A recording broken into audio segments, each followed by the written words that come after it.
Hi guys, welcome to the channel. In today's video, I'm going to show you how you can fix Messenger not showing photos. So first step you need to do is to open Play Store and search for the Messenger. Click on that and you need to update your Messenger application.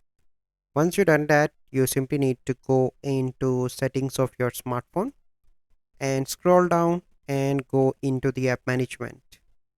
Once you are here, click on App List and search for the Messenger.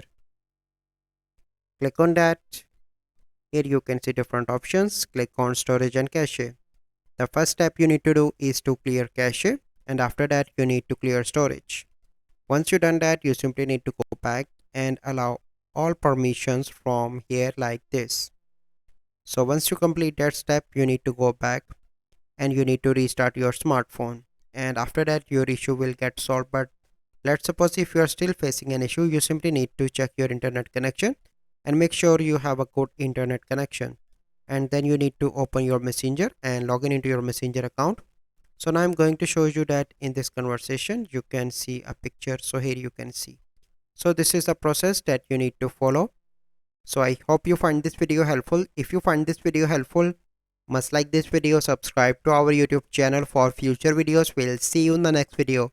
Thank you. Have a good day.